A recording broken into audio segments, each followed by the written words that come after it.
Iran, America, and Israel, what's the real reason behind their fight? There are 57 Islamic countries in the world, so why is it that America and Israel have focused only on Iran? To truly understand the conflict between Iran and the US, we need to go back all the way to World War II. We shall never surrender. During World War II, every country basically had two choices. Either support the British Empire or stand with Hitler. Most countries backed the British Empire, but at that time, the Shah of Iran sided with the British Empire. They teamed up with Hitler, and after that, Iran and Germany became really close friends. The British Empire didn't like this at all. So, Britain started attacking Iran from all sides and quickly began conquering the entire country. Seeing this, the Shah of Iran surrendered to the British Empire within a few days and begged them to save his throne. The British agreed, but on one condition: he had to step down, and his 22-year-old son would become the new Shah of Iran. This happened because his son, Reza Shah Pahlavi, was a loyal puppet of the British Empire. The new king of Iran was heavily inspired by the English. He wanted the people of Iran to dress just like Westerners, throw parties like them, and forget all their traditions. That's why from day one, he tried to distance Islam from the Iranian people. Because of this, he banned wearing the hijab in Iran, shut down many madrasas and mosques, and arrested the country's leading Islamic scholar. He started doing this, and music, parties, and alcohol began spreading all over Iran. There was even a time when Iran was producing so much alcohol that this Islamic country started exporting it worldwide. The king of Iran thought whatever he was doing was absolutely great. I mean, to be honest, he saw himself as the king of kings. One day, he even told King Faisal of Saudi Arabia, "Why are you stuck in the old ways? You should turn Saudi into a liberal country, just like the West." But the Saudi king Faisal refused to do that. But the funny thing is, today the same Saudi Arabia tells Iran to be a bit more liberal. But now Iran doesn't listen to them. After all, the Shah of Iran tried so hard to push Iran away from Islam that all the major Islamic scholars in Iran started opposing him. After that, these scholars began giving speeches against the Shah in mosques and madrasas. The biggest scholar among them was Ayatollah Khomeini. Khomeini and his followers started urging the people of Iran to rebel against the Shah. Oh, they were waiting for it. Eventually, Khomeini's influence in Iran grew so much that the Shah of Iran arrested him and expelled him from the country for good. After that, Imam Khomeini left Iran and settled in Iraq, where a young leader was closely watching his every move. Gradually, even Saddam Hussein began to fear Khomeini's rising power. One day, Saddam even told the Shah of Iran that if he wanted, he could eliminate Khomeini by killing him. Something that was quite typical for Saddam, and we've already explained that fully. But Iran, the Shah said no, there was no need to kill him. That old Khomeini can't harm me in any way. Imam Khomeini started recording his speeches on cassettes while sitting in Iraq. These tapes were then secretly smuggled all across Iran. People got so inspired by Khomeini's words that little by little they began to see him as their leader more than the Shah of Iran. But removing the Shah wasn't going to be easy, since he had a very powerful army and full support from the super. Back then, America was like a boss, and in the Muslim world, it was America's favorite puppet. But at that time, when the Shah of Iran was at the peak of his power, he made the biggest mistake of his life. The flames of Persia, the world's biggest and most expensive party. Suddenly, one day, the Shah of Iran announced that to revive the great Persian Empire, there would be the biggest party ever held in Iran. This was a party where all the world leaders and top celebrities were invited. The Shah wanted to bring that Persian Empire back to life. He wanted it. A long time ago, during the caliphate of Hazrat Umar bin Khattab, Muslims destroyed the ancient city of Iran. For this party, a new city was built in the middle of Iran's desert. And the Shah of Iran ordered 600 limousines for his VIP guests. They served food on gold plates. After that, the Shah stood everyone up in front of him, sat on his golden throne, and declared himself the new emperor of the empire. But while the Shah was living his lavish lifestyle, the poor people of Iran started to think, we are starving here, struggling to find food and drink, while our king eats off a golden plate. That's why, after this party, the people of Iran quickly started leaning towards Imam Khomeini's ideas. Khomeini even declared in his tapes that Iran's king is the Yazid of our times. Gradually, Khomeini became so powerful in Iran that the king realized only one power could save him now, the superpower America. Just like his father before him, he went to beg the presidents of France and other countries, held a very important meeting together. At the end of this meeting, they clearly told the Shah of Iran that now no one could protect him from Khomeini. As soon as he heard this, the Shah left his country and fled for good. When Khomeini found out that the Shah had run away from Iran out of fear of him, after spending 14 years in exile, Imam Khomeini finally set off towards Iran. Never before in history had so many people gathered for any leader as they did for Imam Khomeini. People gathered to welcome Khomeini. About 7 million people welcomed Imam Khomeini in Iran, which was a world record. As soon as Khomeini arrived in Iran, for the first time, slogans like death to America and death to Israel started echoing across the country. Khomeini's followers arrested everyone in the American embassy.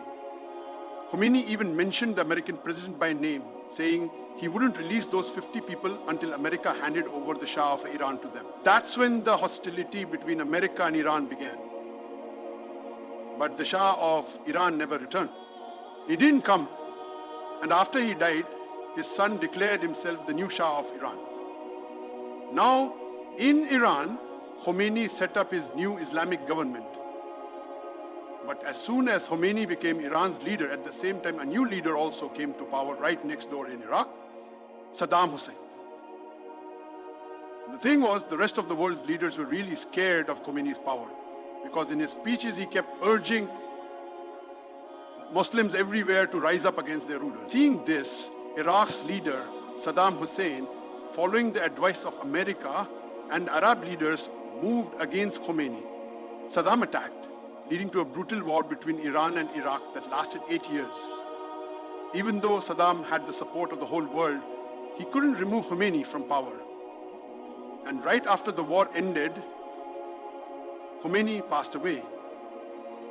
His funeral was the biggest in history, with around 10 million people attending, making it the largest gathering for any leader ever recorded in the Guinness World Records. After that, Iran's ministers came together and, after Khamenei, they chose their new leader, Ayatollah Ali Khamenei, a student of Ayatollah Khamenei, who is still Iran's supreme leader today. After the war with Iran ended, Iran's leaders realized that the US and Israel would never stop targeting them unless Iran had its own atomic bomb. But the problem was, making an atomic bomb isn't easy. It's a really complicated technology, and back then no one was willing to hand over that tech to Iran. So Iran was basically waiting for some kind of miracle, some country in the world to help them get their atom, helped in making a bomb. And the strange thing is, that's exactly what happened. A country right next to Iran, the world's first Islamic country, Pakistan, made its first atomic bomb. Pakistan today successfully conducted 5 nuclear tests. After developing the atomic bomb, Abdul Qadir Khan very secretly started sending centrifuge technology to Iran to help them make their own bomb. The centrifuge machine is the most important thing for making an atomic bomb. It basically spins just like a washing machine, but instead of clothes, uranium is put in.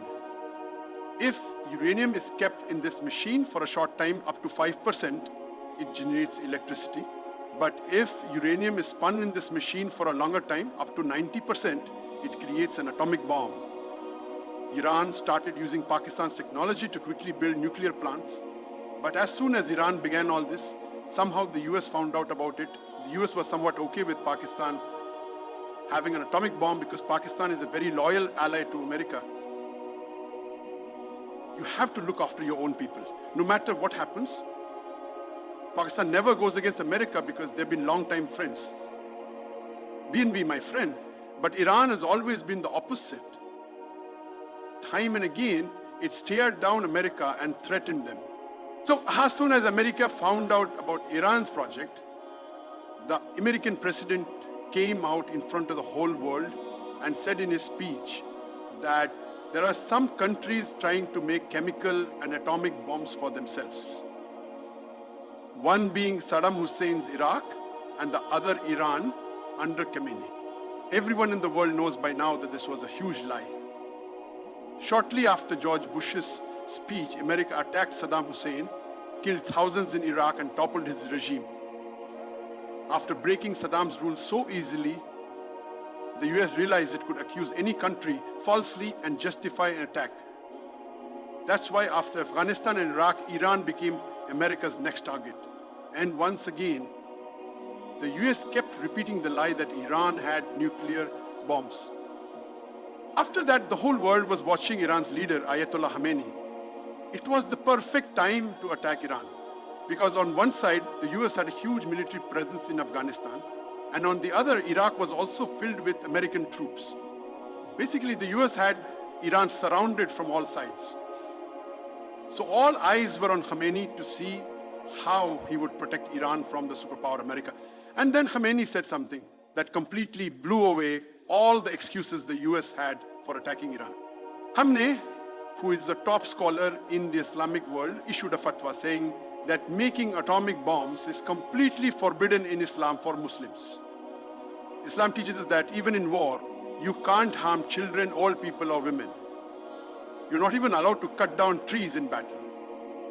But an atomic bomb destroys everything indiscriminately.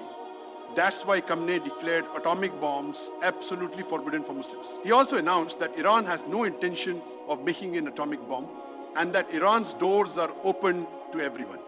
It was announced that no agency in the world should just come to Iran and see for themselves that Iran has no intention of making an atomic bomb.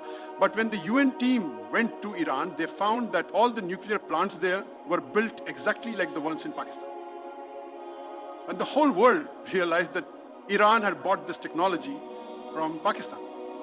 And pressure on Pakistan increased so much that Abdul Qadir Khan himself came on TV, admitted it, and then apologized to everyone. That's the truth. And to please the world, Pakistan Khan was arrested and locked up in his own house. After Khamenei's fatwa, America had no excuse left to attack Iran. But there was one country in the world that kept pushing America to strike Iran. Still, America didn't listen to Israel. Slowly, things started to change. A very important Iranian guy sitting in France wrote something really strange, that Ayatollah Khamenei's fatwa declaring the atomic bomb forbidden is fake, and it's just hiding behind the Islamic concept of taqiyya, deception. Is hiding. In Islam, taqiyya means that a person can lie to save their own life. So this guy said that Khamenei issued this fake fatwa to save the people of Iran. And this guy, Mahmoud Murad Khan, is no ordinary person. He's Khamenei's sister's son, his own nephew. Khamenei's sister and her son are among his biggest enemies in Iran. Around this time, the US also started getting more suspicious of Iran. Then, in 2009, the US imposed really tough sanctions on Iran. Significant regime of sanctions. Look at this graph. The US's, before the sanctions, Iran's economy was booming fast. But as soon as the US imposed the sanctions, Iran's entire economy just came to a halt. After these US sanctions, a country like Iran, which is loaded with oil and gas, started going bankrupt. Without America's permission, Iran can't sell its gas to anyone in the world. Even after striking a deal with its close neighbor Pakistan, Pakistan refuses to buy gas from Iran. Instead of Iran's cheap gas, Pakistan imports LNG all the way from Qatar. It's like someone being too scared of a powerful landlord to even take care of their own home. People usually avoid buying expensive stuff from nearby shops and instead go far away to buy pricey items. There are only 3 major countries in the world that still do business with Iran today: China, Russia, and India. Because of the sanctions imposed by the US, Iran's situation got so bad that the Iranian government became willing to negotiate with America.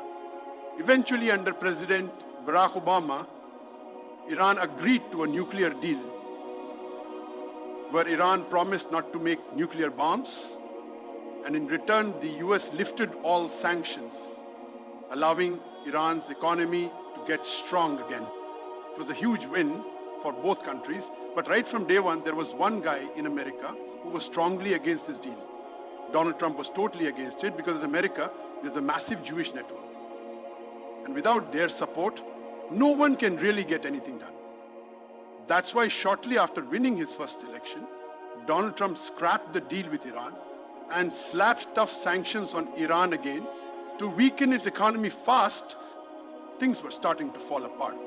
But of course, Iran is Iran. It wasn't going to stay quiet and scared like the rest of the Muslim world. As soon as Trump imposed sanctions on Iran, they kicked their nuclear program back into gear. On the other hand, everyone knows Donald Trump doesn't tolerate anyone messing around with him. When Iran stared down America, Trump suddenly took action. One day, out of nowhere, he launched a missile strike that took out Iran's army chief, Qasem Soleimani. This was a huge deal for Iran and its people. It was humiliating that someone could so easily kill their army chief right in front of the whole world, which slowly but surely started ramping up anger against the US in Iran. And just after Soleimani's death, when new elections were held in Iran, a new president came into power, Ibrahim Raisi. Bismillah ar-Rahman. Rahim Raisi was a no-nonsense, tough president who was never going to back down to the US or Israel under any circumstance. As soon as Ibrahim Raisi became president, Iran's nuclear program started ramping up again. And right from the start, everyone realized this. He made it clear that Iran won't be making any deals with the US anymore. At the same time, they started sending funding and weapons to all the groups fighting against Israel. And during that time, Israel and Gaza. But we all know what usually happens to any leader who openly speaks out against the US and Israel. President Raisi died when his helicopter crashed. After Raisi's death, exactly 1 year ago, Iran held elections again, where the people chose a leader completely opposite to Ibrahim Raisi, who is he's a soft-spoken and practical guy. As soon as he became president, the first thing he announced was that they still firmly stand by Ayatollah Khamenei's fatwa, and Iran will never make a nuclear bomb. No, we're not developing any. He also said that Iran is ready to deal not just with the US, but with the whole world. Because of that, very secretly, just recently, meetings began between the US and Iran to strike, but Israel never wants the US and Iran to make a deal. So Israel started trying everything it could. And then they started making false accusations against Iran again. Iran has never given up its quest for nuclear weapons. They say Iran is going to build an atomic bomb within a month, that it could happen in a few months. But this has been going on for the last 25 years. Iran has never given up on making nuclear weapons. It's just a few months here and there, a few tricks, producing nuclear weapons in a matter of months. What kind of atomic bomb is this that's supposed to be made in a month after 25 years, but still hasn't been made? Israel also accused Iran of repeatedly wanting to kill US President Donald Trump. That's why Israel is attacking Iran today, targeting every important person there one by one. The top advisor is the supreme leader's right-hand man, who wants to make a deal with the US. Through these attacks, Israel is trying to provoke Iran into making a wrong move out of anger, hoping the superpower America will then strike Iran and bring down the Ayatollah Khomeiни's regime that was established many years ago.